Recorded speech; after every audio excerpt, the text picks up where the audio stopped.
ఎవరు విజయ ఫ్లెక్స్లు కట్టింది?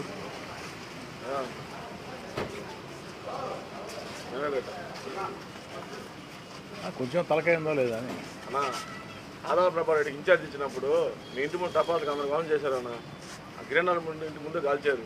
మొబైల్ సురేష్ వాళ్ళు అక్కడ అన్నాలు జెండా ఎగరేస్తా ఉన్నారన్న. బాధతో మేము చేసామన్నా, బాధ పెట్టారన్న. అంటే వాళ్ళు బాధ పెట్టారని మీరు బాధ పెడతారట? చేయాలనుకున్నాం, చేసామన్నా. వేసుకుంటూ వచ్చాను, ఫ్లెక్స్ వేసాను. నీకు అంతవరకే తెలుసు, ఇంకా చాలా చెప్తా. ఈయన చంద్రబాబు నాయుడు గారి బెయిల్ రద్దయితే, చంద్రబాబు గారి బెయిల్ రాకుంటే నా ఇంటి ముందు టపాసులు కాల్చారు.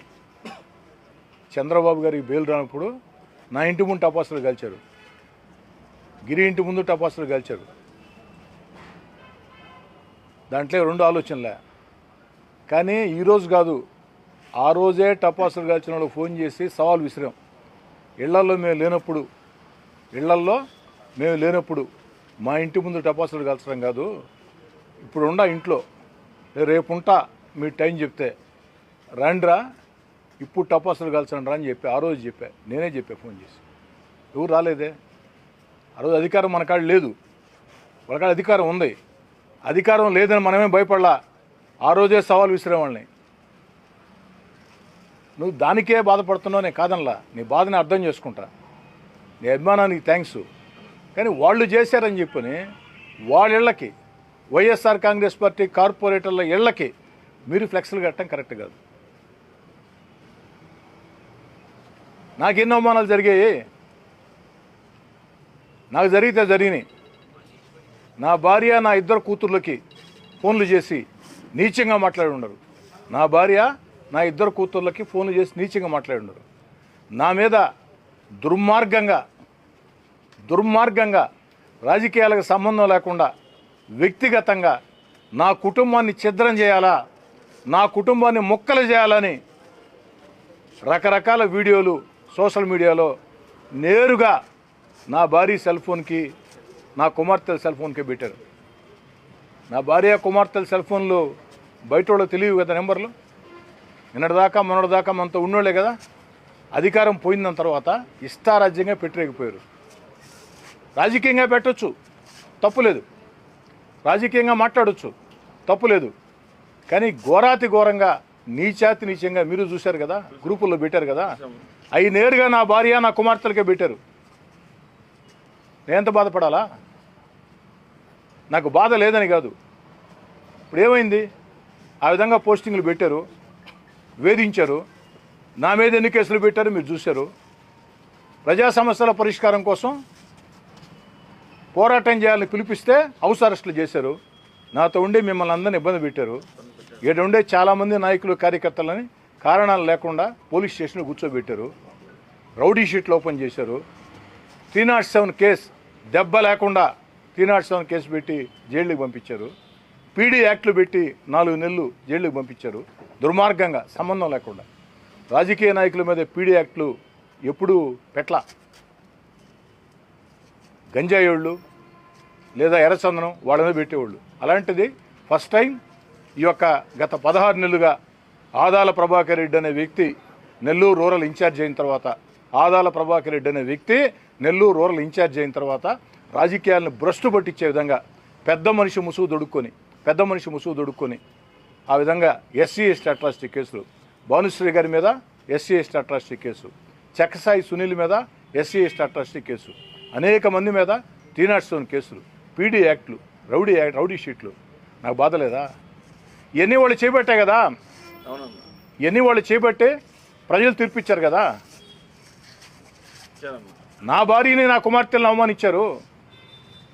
ఎలక్షన్ ప్రచారంలో వీళ్ళు తిరుగుతూ ఉంటే సంబంధం లేకుండా, ఆ ప్రాంతంలో కార్యక్రమం లేకుండా కూడా ఆ ప్రాంతానికి వచ్చి వెనక చేరి హేళన చేస్తా నా భార్య నా కుమార్తెలనే అని భరించా. వాళ్ళు ఏం చేసినా పాపంలే, కానీ వద్దు. ఖచ్చితంగా ప్రజలు తీర్పిచ్చారు. మనకు భారీ మెజార్టీ వచ్చింది. మీ అభిమానానికి థ్యాంక్స్, దాంట్లో ఏం తేడాలే. కానీ మరోసారి ఇది రిపీట్ కాకూడదు. మరోసారే కాదు, కరెక్ట్గా మీకు గంట టైం ఇస్తుండా. ఈ గంటలో ఆడికి వెళ్ళి ఎక్కడైతే వైఎస్ఆర్ కాంగ్రెస్ పార్టీ కార్పొరేటర్ల ఇళ్ల ముందు, వాళ్ళ స్కూళ్ళ ముందు, వాళ్ళ ఆఫీసుల ముందు మీరు ఫ్లెక్స్లు కట్టారో అవి మీ చేత్తోనే, వేరే వాళ్ళు తీయటం కాదు. అదేదో నాకు అనుకుంటే కార్పొరేషన్కి ఫోన్ చేస్తే 2 నిమిషాలు తీసేస్తారు. కానీ మిమ్మల్ని అవమానించడం నాకు ఇష్టం లే. మీరు చేశారు, మీకు గౌరవం ఇస్తుండా, కానీ ఇప్పుడు దాకా నా మాట విన్నదాకే. ఇది కరెక్ట్ కదా. ఇంకా చాలామందికి ఆవేశం ఉంది. దేనికి? మురుగన్ షాపింగ్ మాల్ కూడా మీ ఫోటోలు ఫ్లెక్సీలో వేస్తే వాళ్ళు ఆధార్ ఆఫీస్ వాళ్ళు తీపిచ్చేశారన్న. వాళ్ళు ఆఫీస్లో మురుగన్ ఆఫీస్కి వాడికి వెళ్ళేసి షాపింగ్ మాల్కి వెళ్ళి వాళ్ళు అక్కడ వాళ్ళు బెదిరించి మేము కానీ ఫోటోలు కానీ షాపింగ్ మాల్ మూసేస్తామని చెప్పి కూడా మాట్లాడారన్న వాళ్ళు. అయినా మనం చేద్దాం అంటే ఇప్పుడు వాళ్ళు ఇట్లా బాధ పెట్టారన్న. వాళ్ళు మమ్మల్ని చాలా బాధ పెట్టారు. మీ ఏరియాలో ఫ్లెక్సీలు వేస్తే మొత్తం చించేశారు. మీ ఫోటో ఉంది దగ్గర ఒక 20 సార్లు వేసినా 20 సార్లు చించేశారు. 20 సార్లు వేసినా మళ్ళీ మా మీద కత్తులు తీసుకొని వచ్చేసారు వైసీపీ వాళ్ళు. ఇప్పుడు నేను చెప్పేది ఏంటంటే విజయ్, మీకు మీరెవరు కూడా అంటే తెలుగుదేశం పార్టీ కార్యకర్తలుగా, నా శ్రేయోభిలాషులుగా మీరెవ్వరూ కూడా రెచ్చగొట్టే చర్యలు, కవ్వింపు చర్యలు వద్దు. అవతలలో రెచ్చగొడితే, కవ్విస్తే దానికి ధీటుగా సమాధానం చెప్దాం. అవతలలో కవ్విస్తే, రెచ్చగొడితే ధీటుగా సమాధానం చెప్దాం. కొత్తగా అధికారం మన చేతిలో ఉంది. ఈరోజు మనం ధీటుగా సమాధానం చెప్పడం కాదు.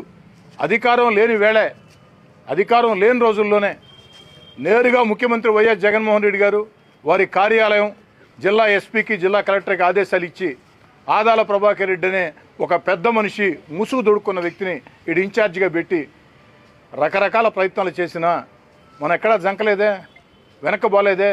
ఆ రోజే డి అంటే డి అన్నాం కదా. నారా లోకేష్ గారి పాదయాత్ర ఎట్లా చేసావు నెల్లూరు రూరల్లో, ఎన్ని ఇబ్బందులు పెట్టారు ఆ రోజు, చరిత్ర సృష్టించాం కదా. అది మన గొప్పతనం, అది మన వీరత్వం. అధికారం లేనప్పుడు చేయటమే. అధికారం మనకు వచ్చిందమ్మా. వాళ్ళు మిమ్మల్ని ఇబ్బంది పెడితే చెప్పండి. ఏ వైఎస్ఆర్ కాంగ్రెస్ పార్టీ నాయకుడైనా, ఆదాల ప్రభాకర్ రెడ్డి గారైనా, ఆయనతో ఉండే ఎవరైనా సరే మిమ్మల్ని ఇబ్బంది పెడితే నాకు చెప్పండి, నేను చూసుకుంటా. మన అధికారం మన చేతిలో ఉంది. మీరు రెచ్చగొట్టొద్దు, మీరు కవింపు చర్యలకి దిగవద్దు. దీనికే నువ్వు బాధపడుతున్నావు విజయ్. నా ఇంటి ముందు టపాసులు కలిచారని బాధపడుతున్నావు, నా ఇంటి ముందు ఫ్లెక్స్లు కట్టారని బాధపడుతున్నావు, ఫ్లెక్స్లు చించేసారని వాళ్ళు బాధపడుతున్నారు. గౌరవంగా మురుగన్ శిల్సుడు పిలిస్తే వాళ్ళని బెదిరించాడని చెప్పి నీ అబ్బాయి చెప్తున్నాడు. శ్రీనివాస రెడ్డి గారికి పటారపల్లి మనం ప్రచారంకి వెళ్ళాము. ఆ వెళ్ళేది వాళ్ళు గుంపులుగా జనాలు పెట్టుకొని ఆ పార్టీ ఆఫీస్ దమన పోతుంటే కాలు మీద కాలు వేసుకుని ఆ రోజు మనల్ని కించపరిచినట్టు మాట్లాడారు. మన సైజ్ చూసి నవ్వడం. మిమ్మల్నే కదమ్మా, నన్నే కదమ్మా. నా ఇంట్లో నా భార్య కూతుర్లు ఏం చేశారు? నా భార్య కూతుర్లు ఏం పాపం చేశారు? ముందు రోజు దాకా వీళ్ళందరూ అధికారం నేను దూరంగా జరిగిందాక ముందు రోజు దాకా వీళ్ళందరూ నా భార్యకి, నా కూతుర్ని బ్రహ్మాండం గౌరవించిన వాళ్ళే కదా. అక్క అక్క అక్క అక్క, వదిన వదిన వదిన వదిన అన్నోళ్లే కదా. పాప పాప పాప అన్నోళ్లే కదా. తర్వాత ఏం చేశారు? ఉచ్చి నిచాలు మరిచారు. ఒక కార్పొరేటర్ అయితే 30 ఏళ్ల స్నేహితుడు, 2 సార్లు కార్పొరేటర్ చేశాను, అన్ని రకాలు ఉపయోగపడ్డా, స్నేహితుడిలాగా చూశాను. నా కుటుంబాన్ని ఛిద్రం చేసే రీతిలో, నా వ్యక్తిత్వాన్ని నాశనం చేసే రీతిలో దుర్మార్గంగా నేరుగా ఆయన సెల్ ఫోన్లో నుంచే ఆయన పోస్టింగ్లు పెట్టాడు. నాకు లేదా బాధ, నాకు లేదా ఆవేశం, నాకు లేదా కసి. కానీ వద్దు. ప్రజలు తీర్పిచ్చారు. ఎవరైతే నా కాడ 2 సార్లు కార్పొరేటర్ టికెట్ తీసుకొని 2 సార్లు కార్పొరేటర్ గెలిచి నా మీద నీచంగా మాట్లాడాడో, కౌంటింగ్ రోజు సాయంకాలమే ఆయన సంగతి దాలస్తామని వచ్చారు మనోళ్ళు. ఎతికారు. కానీ నాకు విషయం తెలిసింది. మీ మాదిరిగా పిలిచి గట్టిగా వార్నింగ్ ఇచ్చా. అది ఎవరికి తెలియదు. ఈరోజు ఎందుకు ఫేస్బుక్ లైవ్ కానీ వీడియోలు పెట్టమన్నానంటే ఇది మీకోసం కాదు.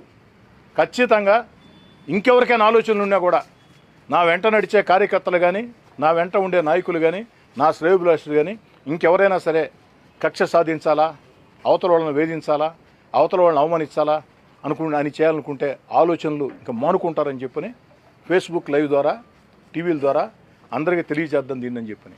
వాటి అర్థం చేసుకోండమ్మా. 35,000తో గెలిచాం మనం. మొట్టమొదటిసారి మనం గెలిచింది ఎంత? 25,000. చాలామంది మా వల్లే అన్నారు. రెండోసారి గెలిచింది 21,000. చాలామంది మా వల్లే అన్నారు. ఇప్పుడు వాళ్ళు ఎవరో మనతో లేరే. బహిరంగంగా మనకు వ్యతిరేకం చేశారే. రాజకీయంగా చేయొచ్చు, తప్పలేదు. దుర్మార్గంగా వ్యక్తిత్వాన్ని హననం చేసే రీతిలో నా కుటుంబానికి నేను మొహం ఎట్ట చూపించాలని రీతిలో మాట్లాడారే. మరి మన మెజార్టీ ఎంత ఇప్పుడు? 35,000. ఎంత? 35,000. ఈ మహానుభావులంతా చేసినప్పుడు 25,000, 21,000. వీళ్ళందరూ కక్ష కట్టి వ్యతిరేకం చేసిన రోజు 35,000. 35,000 అమ్మా. ప్రజలు మనతో ఉండరు, జనం మనతో ఉండరు.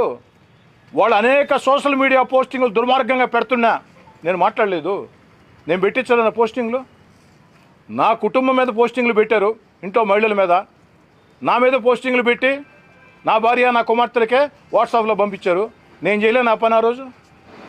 కానీ వాళ్ళకి మనకి తేడా లేకుండా పోద్ది కదా. నేను చేయలా. చాలామంది అడిగారు సమాధానం చెప్పమని. నేను సమాధానం కూడా చెప్పనని చెప్పా. జనం అన్నీ చూస్తున్నారు. ప్రజలకు నేనేందో తెలుసు. ఖచ్చితంగా ప్రజలే గుణపాఠం చెప్తారు. నా నమ్మకం నిజమైంది. నమ్మకం నిజమైన వేళ సంతోషంగా ఉండకుండా అధికారం వచ్చింది. నెల్లూరు రూరల్ నియోజకవర్గంలో ప్రజలకి 10 రకాల మేళ్లు చేద్దాం. చరిత్ర గుర్తుంచుకునే విధంగా ఎమ్మెల్యే అంటే ఎలా ఉండాలంటే, ఎమ్మెల్యే అంటే కోటమిరెడ్డి శ్రీధర్రెడ్డి ఎలా ఉండాలా అని చరిత్ర మెచ్చుకునే విధంగా పనిచేద్దాం. కేవలం ప్రజా సమస్యలే కాదు, ఈ 16 నెలల పోరాటంలో నా కష్టాల్లో నష్టాలు మీరంతా నాతో ఉన్నారు. ఇప్పటికే నేను మీ గురించి ఆలోచన చేస్తూ ఉన్నా, మీ సంక్షేమం గురించి ఆలోచన చేస్తూ ఉన్నా. నన్ను నమ్మి నా వెంట నడిచిన ఏ కార్యకర్త కూడా కళ్ళల్లో సంతోషం ఉండాలో కోరుకునేవాడిని. దానికోసం ఎంతటి త్యాగాలకైనా నేను సిద్ధం. మీ అందరి సంక్షేమం కూడా నాకు ముఖ్యం. కేవలం ప్రజా సమస్యలు పరిష్కారం, అభివృద్ధి కార్యక్రమాలు, ఎమ్మెల్యే హోదా ఇవే కాదు. నా కోసం కష్టం చేసిన, నా కోసం నష్టపోయిన, నా కోసం ఇబ్బందులు పడిన, కష్టాల్లో నా వెంట నిలిచిన ప్రతి కార్యకర్త రుణం గత అధికార పార్టీ ఎమ్మెల్యేగా ఉన్నప్పుడు ఏ విధంగా తీర్చుకున్నాను, అధికారంలో గతంలో ఉన్నప్పుడు ఏ విధంగా తీర్చుకున్నాము, ఇప్పుడు కూడా అదే విధంగా తీర్చుకుంటా. దాంట్లో 2 ఆలోచన కూడా లేదు. ఆ రోజు చాలామందికి నేను చేశా. సగం మంది నాతో నిలబడ్డారు గట్టిగా, సగం మంది నాతో లేరు. నా వల్ల లబ్ధి పొందిన వ్యక్తులు ఆర్థికంగా లేదు, కార్పొరేటర్లుగా, దేవస్థానం చైర్మన్లుగా, ట్రస్ట్ బోర్డు సభ్యులుగా లబ్ధి పొందిన వాళ్ళు సగం మంది మిగిలారు, నాతోటి సగం మంది లేరు. కానీ అలాగని చెప్పని నేను ఆలోచన మార్చుకోను. ఖచ్చితంగా 16 నెలలు నా కోసం చాలామంది కష్టం చేశారు. నన్ను నమ్మి వైఎస్ఆర్ కాంగ్రెస్ పార్టీలో నుంచి చాలామంది కార్యకర్తలు, నాయకులు నాతో పాటు తెలుగుదేశం పార్టీలో చేరారు. నాకంటే ముందు 5 ఏళ్లుగా 10 ఏళ్లుగా 15 ఏళ్లుగా తెలుగుదేశం పార్టీలో పనిచేసే కార్యకర్తలు ఉన్నారు. నేను తెలుగుదేశం పార్టీలోకి వచ్చిన తర్వాత ఓ నమ్మకంతో, ఓ ధైర్యంతో ముందుకు వచ్చిన కార్యకర్తలు, నాయకులు ఉన్నారు. ఇబ్బందులు పడ్డాం. మదర్ మీద ఎన్ని కేసులు పెట్టారో తెలుసా? దుర్మార్గంగా 307లు, ఎస్సీ అట్రాసిటీలు. ఎట్లా పోయి ఇప్పుడు అందరూ స్విచ్లు ఆపేసి ఉన్నారే. వాళ్ళలో కూడా లేరే. నిన్న వాళ్ళల్లో కూడా గొడవ చూశారు కదా. వాళ్ళల్లో కూడా గొడవ వైఎస్ఆర్ కాంగ్రెస్ పార్టీ కార్యకర్తలే ప్రలోభాలకు గురి చేసి కొంతమంది మనతో ఉంటే వాళ్ళని చేర్చుకున్నారు వైఎస్ఆర్ కాంగ్రెస్ పార్టీలో. నిన్న వాళ్ళ కార్యకర్తలే వాళ్ళ సీనియర్ నాయకులు ఫోన్లు చేసి అసలు ఆదాల ప్రభాకర్ రెడ్డి గారు అందరినీ గురించి ఏం మాట్లాడారో మీరు చూశారు కదా. వాళ్ళ కార్యకర్తలే తిడుతున్నారు వాళ్ళని. మళ్ళీ మీరు కూడా తిడితే ఎట్టా? వదిలేండి. దయచేసి వెంటనే వెళ్ళి నాకు వీడియోలు పెట్టాలా, ఫోటో పెట్టాలా, గంట సమయం మీరే మీ చేతులతో ఫ్లెక్స్ తిప్పాలి. ఓకేనా? రైట్. అయ్యా పనిలో ఉన్నాను స్వామి. మాది దీని పక్క